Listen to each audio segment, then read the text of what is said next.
Shalom. Shalom and welcome. This is Yasharal, Living Orders and Commands. It is an end-time series. It is representative of the words I am compelled to present before those who seek to do the will of the Almighty Creator. Those whom I believe will come to discover His name is Yahuwah, and that it was He who manifests Himself in the flesh, in the person, in the man, Yahushua Messiah. I believe, my brothers and sisters, I am compelled to believe that we will be fitly joined together in unity, that there will be a final exodus, demonstrating the fulfillment of many prophecies that have been written since the days of old, regarding promises, regarding the covenant that the Almighty Father made with Abraham, Yitzhak, commonly known as Isaac, and Yaakov, commonly known as Jacob, whose name was changed to Yasharal, most often times referred to as Israel.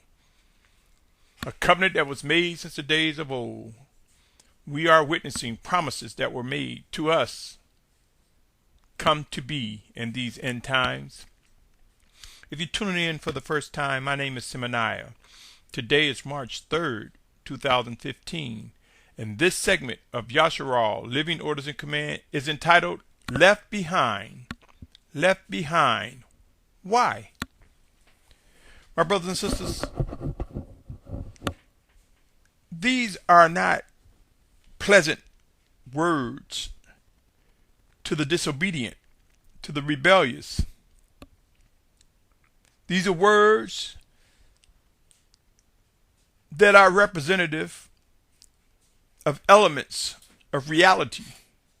The realities of the plan of the Most High that is about to become more clear with more proof before the very eyes of everyone who is physically walking this planet. Will there be deniers? Will there be those who serve the wicked one, trying to hide what is unfolding? Indeed, there will be. But there is nothing, there is no one, there is no man, woman, child, or beast. There is nothing that can stop or cause to pause or tarry or make retreat the plan of the Most High. This segment, again, is entitled Left Behind. Why? My brothers and sisters, end times are here, and with them come the most intense times for man since our existence. And I say the most intense times because never before on this planet have we had a population consisting of roughly well over 7.2 billion people.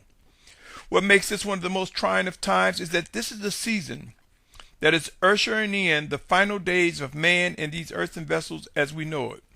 These are the times that come that prove the time is coming where we will be faced before the throne of the Almighty One, the time that is known as Judgment Day. End time represents the days before the physical return of Yahushua Messiah. I submit to you, my brothers and sisters, more and more people are becoming concerned regarding whether there will be a rapture or not. Many are discovering that that is an ill-fated and erroneous teaching, that we will be snatched away before the return of Yahushua Messiah. And the proof is being uncovered and revealed with each passing day. Since the days of old, there have been individuals trying to discover the key to bringing all believers together in unity. Those who sincerely seek to worship and obey the Almighty Creator. Those who sincerely seek to discover His name and how to worship and obey Him.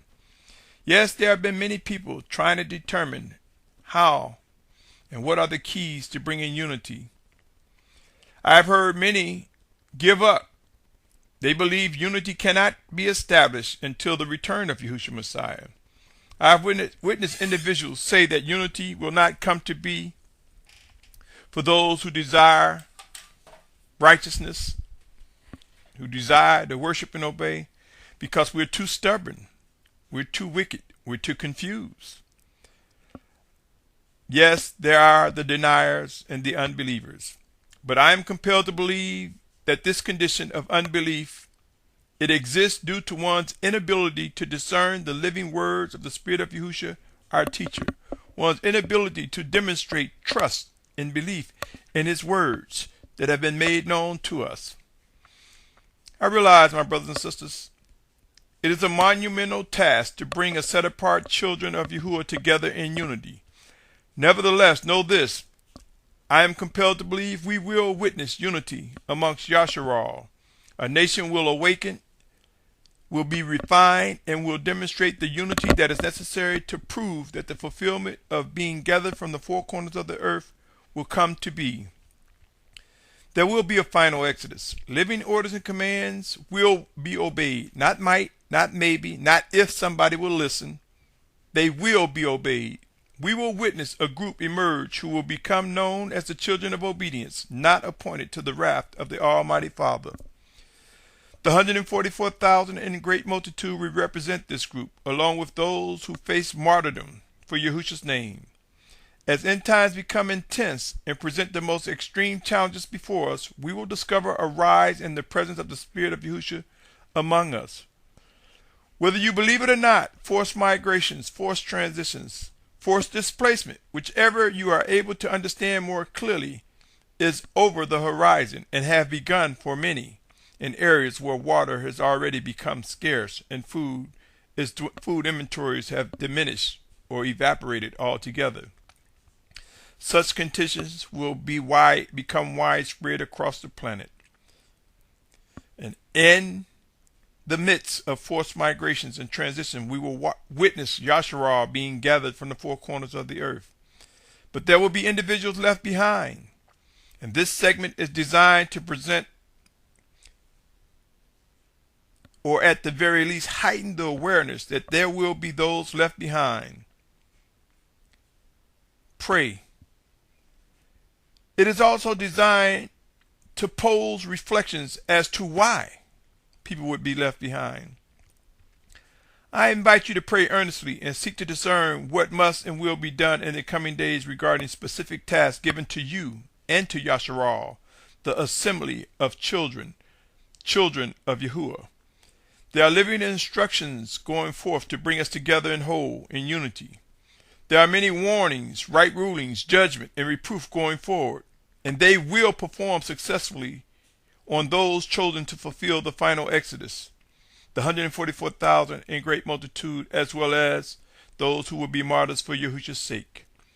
I have stated in times past that the numbers will be large, but when comparing them to the total population of the planet of roughly 7.2 billion people, the numbers would only represent a remnant.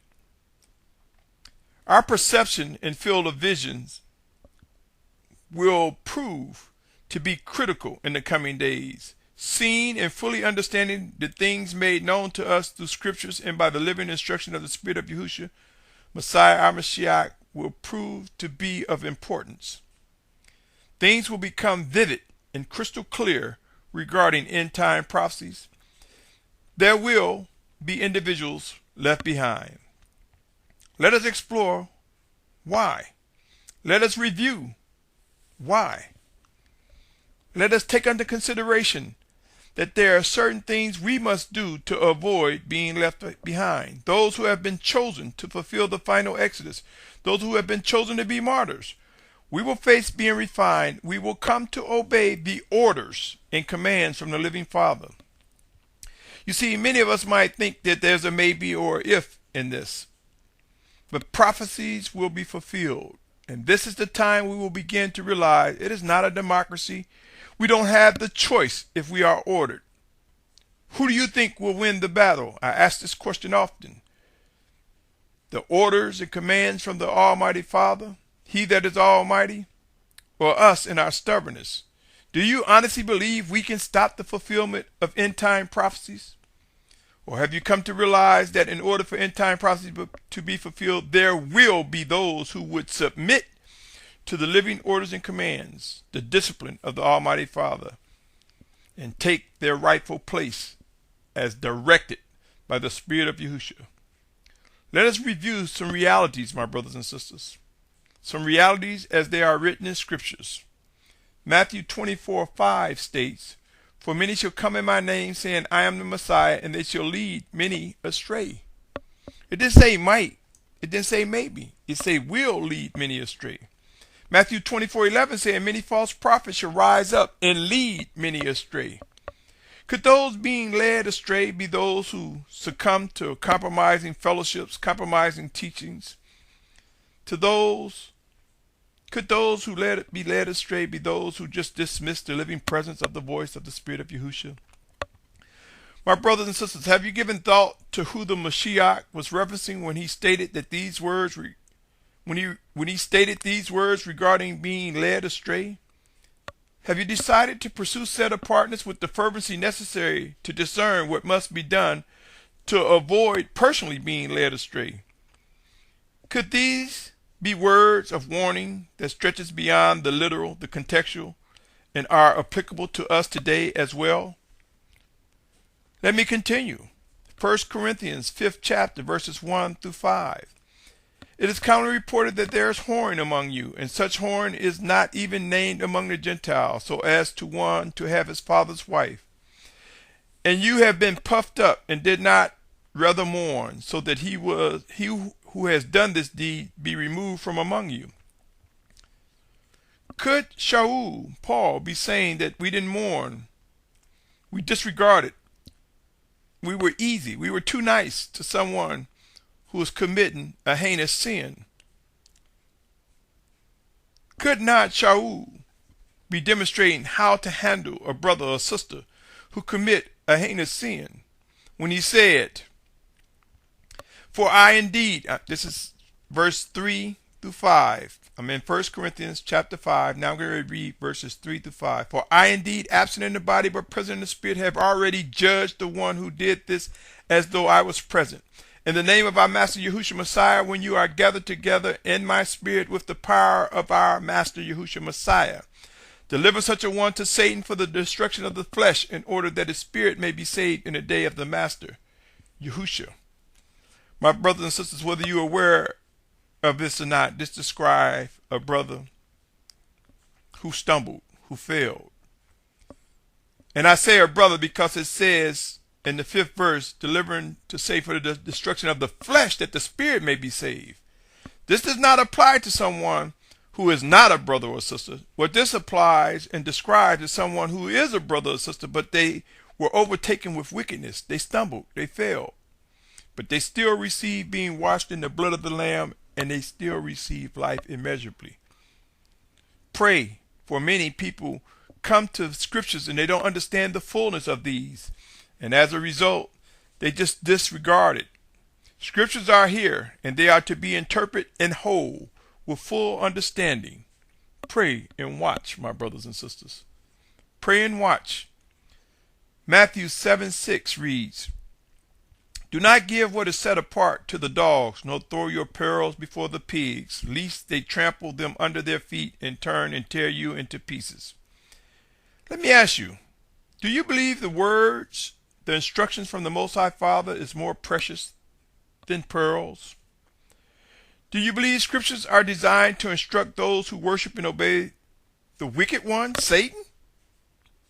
Consider these words, for I submit to you, scriptures are directed towards the children of the Most High. They are for teaching, for doctrine, for reinforcing his ways to those who are his children.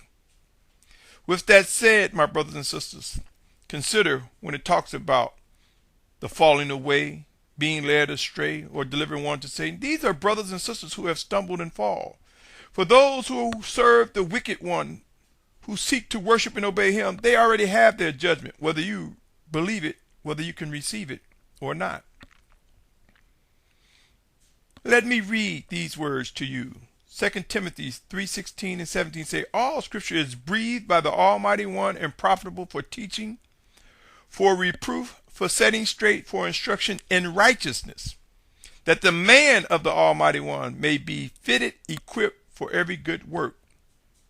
I ask you, who are my brothers and sisters? Are the scriptures designed to teach us, those who pursue the set-apart life offered by the Almighty Father Yahuwah, through the redemption made possible through Yahushua Messiah, our Mashiach, who was indeed and is indeed representative of Yahuwah's word manifest in the flesh? If the scriptures are directed to the set apart children of Yahuwah, what then are the characteristics of such a group? I submit to you, it is a group who will walk, who will stumble and fall, but will demonstrate being washed in the blood of the Lamb, will demonstrate being redeemed by the blood of the Lamb, who will demonstrate being renewed in mind by the set apart spirit that the Almighty Father Yahuwah sent in Yahushua's name. Let me continue by reading to you 2 Thessalonians 2, 3, and 4. It reads, "Let no one deceive you in any way, because the falling away is to come, and the man of lawlessness is to be revealed, the son of destruction, who opposes and exalts himself above all that is called the Almighty One, or that is worshipped, so that he sits as the Almighty One in the dwelling place of the Almighty One, showing himself that he is the Almighty One."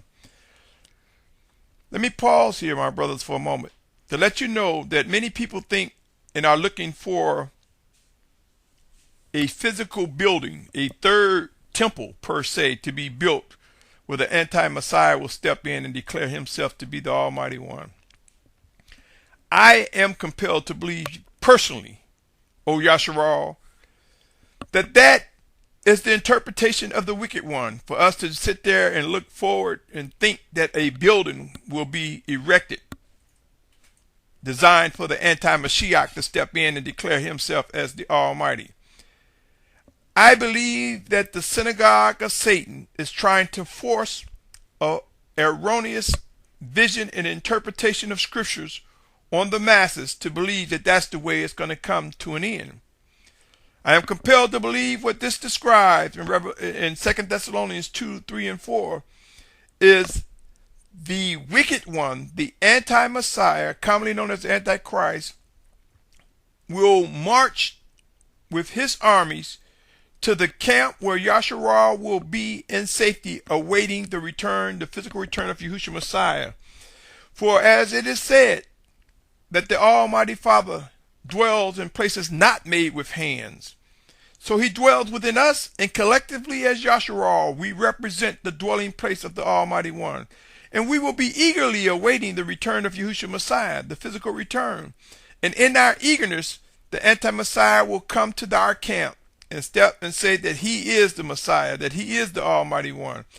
And it is at that point when the true Messiah, the true Mashiach Yahushua, will return and put an end to such wickedness and deception. Pray and watch, my brothers and sisters. Since the days of old, the synagogue of Satan, the wicked one, has tried to forcibly fabricate prophecy fulfillment.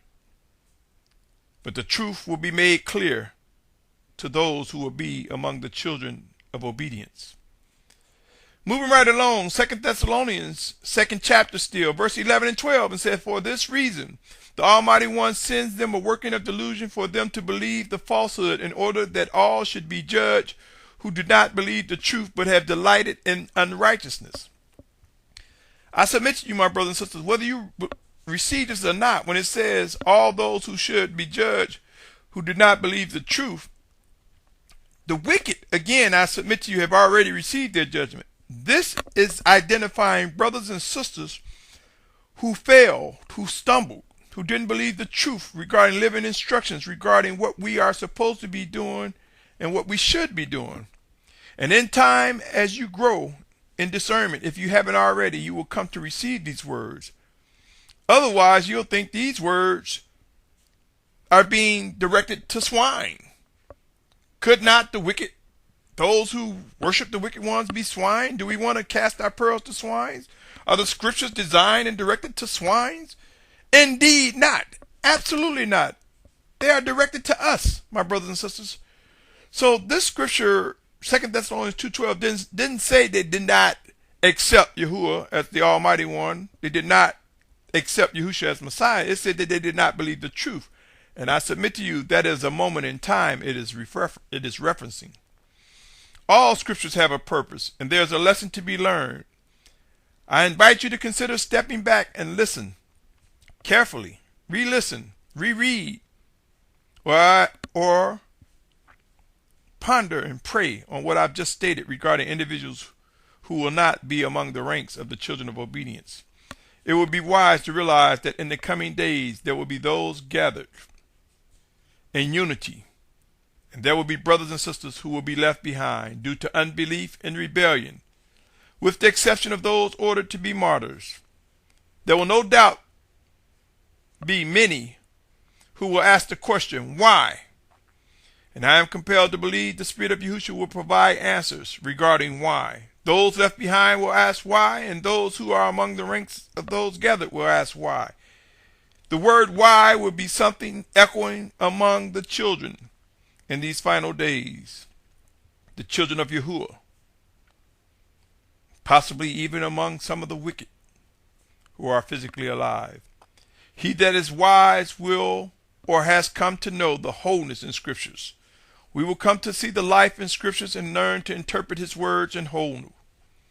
We will discern how to fully interpret every message from the Almighty Father through His set-apart Spirit sent to teach us and instruct us, sent in Yahushua's name. Pray and watch. The matter of the falling away, those being led astray, those being delivered to Satan for the destruction of the flesh in order that their spirit may be saved in the day of the Almighty Father Yahuwah. In or those who are receiving the working of delusions, who all represent a group of individuals distracted or overtaken in a moment by the wicked one. My brothers and sisters, it is important to realize there are and will continue to be different behaviors represented by us who pursue set apartness. There will be the obedient and there will be those who stumble and fall, but this does not remove them from our family. Whether you can accept this or not, I submit to you, the scriptures I just read reference brothers and sisters who fell in the moment of time, but will still enter into the sovereignty of Yahushua Messiah. I realize there are many of you who will have ill perceptions and think that I am misinterpreting these scriptures. Pray and watch. Clearly, the words are directed to brothers and sisters for teaching. They are not designed for us to demonstrate pearls going before swines. Before you step on the bandwagon to disagree, pray earnestly, my brothers, and seek to discern whether my words are true. I submit to you, the living words from the Almighty Father are directed to His children and His children alone. Pray and watch. I will pause right here at this point and ask that you continue to tune in to part 2. Part 2 of this segment, this multi-part segment entitled Left Behind. Why? Continue with me, my brothers and sisters. Stay tuned as we move to part 2. Shalom. Shalom. Shalom.